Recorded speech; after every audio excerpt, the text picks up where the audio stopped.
WhiskyJason here. Whiskey from the viewpoint of an American in Germany tasting rare and exotic whiskey. So this is from the Whiskey Broker. This is an independent bottling company slash cask buyer, seller, and broker.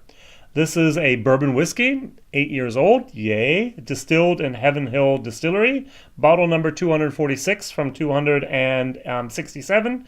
Barrel number 152715. And it was actually, the barrel was filled on the 31st of May, 2009. Where were you then?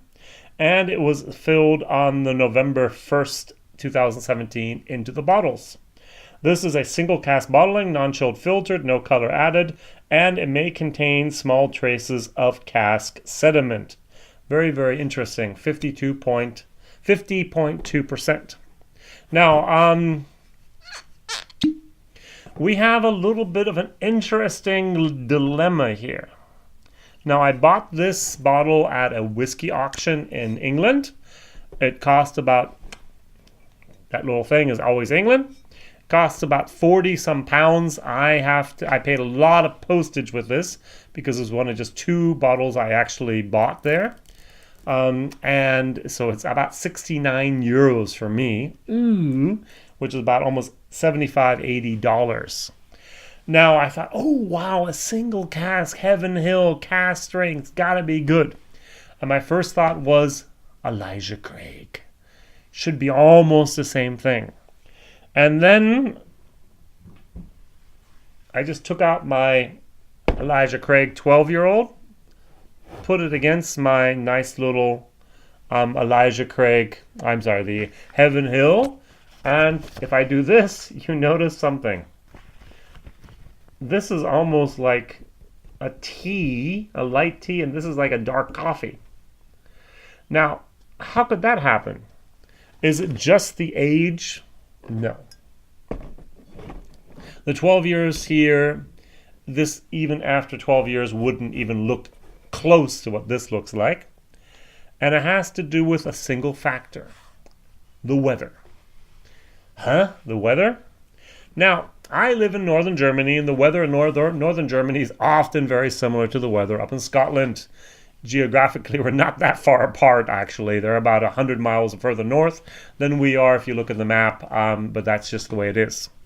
Now, in the summer, we're going to have maybe about, let's say a good summer is going to be 80 degrees Celsius. That's a hot day over here.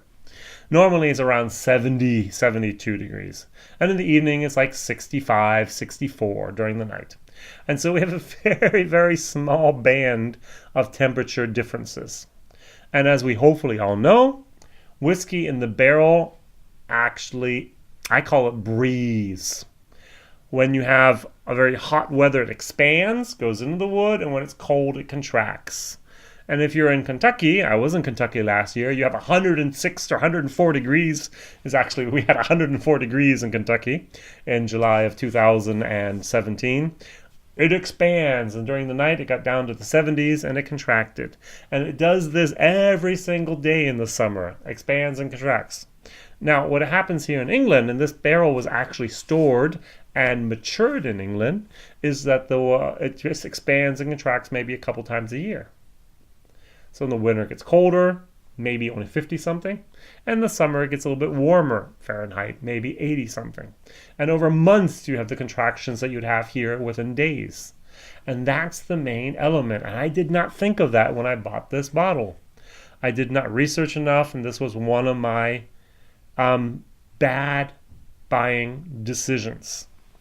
So I just thought 50.2%. And this is another thing. Here I have my wonderful bottle of Wow. This is Elijah Craig, 12 years old. What is the ABV? 69.9%. I have 70.1% up here someplace. Couldn't grab it as quickly. So it goes into the barrel at 62.5%.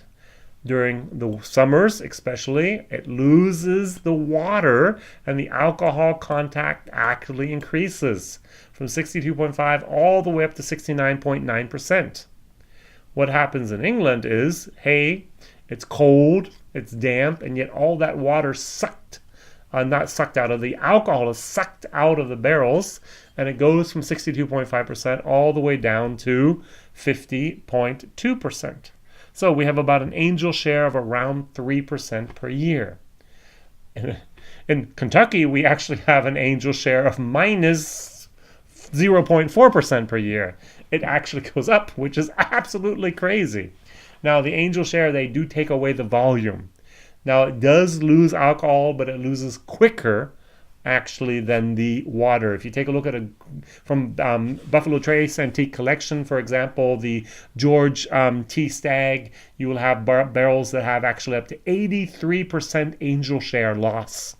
So you only have like 17% left in the barrel, which is fantastic, or terrible if you're actually the distiller.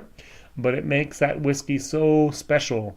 And the angels did steal the alcohol, and they did steal the water, but they just stole more of the water than the alcohol. Here they're stealing almost only the alcohol and not that much water. And that which makes it special. All right, so let's just do a little tiny little comparison. I just love that cork on the Elijah Craig, the old bottles. So just a little dip here, a little sip here. I still have the old bottle, yay! All right, so the nose. Almost grain.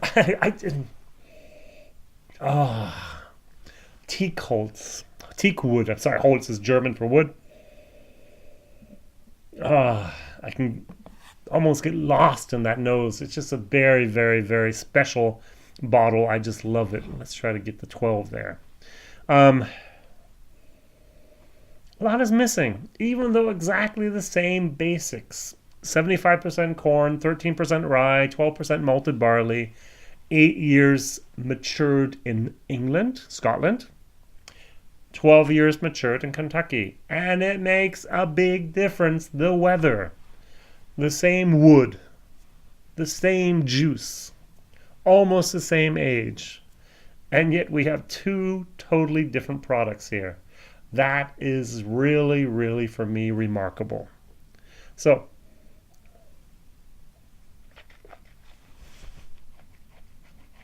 and you realize just how much of the sweetness comes from the barrel. Though this is so harsh, the alcohol just kind of permeates everything. It's almost like a grain spirit. Now, this is also the reason why in Scotland you have a 12-year-old whiskey, which is nice. Because it takes those 12 years of actually breathing in the cask for that whiskey to become a wonderful, wonderful, gentle spirit. Opposed to, for example, India, Taiwan, and Kentucky, where you can do this in 4, 6, maybe even 8 years. You can get fabulous, fabulous results in Kentucky straight. 4 years is all it needs.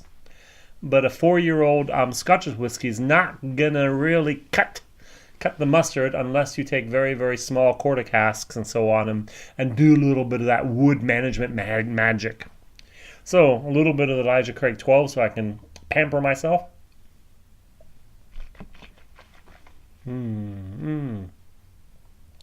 This is actually the whiskey I recommend for beginners. Over here in Germany, they love their Scotch. They've heard of Irish and they do not like bourbon. But I give them an Eagle Rare 10 or I give them an Elijah Craig 12 or now small batch. I say, just try it. What is it? Oh, it doesn't. That is actually fairly good. And so I was like, wow, you do like it? Yeah, I've never had anything like that. They've had the Jack Daniels Black Label. They've had the Jim Beam White Label and so on. They've done it with cola. They've been young. They've got drunk and so on. They've never actually had a great bourbon. And then you give them this and they go, wow, I didn't know bourbon could taste that good. Yay. As Roy would say, Aquavita, I'm a whiskey evangelist. I'm a virgin. I'm a virgin. I'm a bourbon evangelist. Say that quickly 3 times. Bourbon evangelist. You always want to say the verb instead of the b. Oh, I'm a little bit of Spanish person. Mobila. The V and the B in Spanish are about this interchangeable.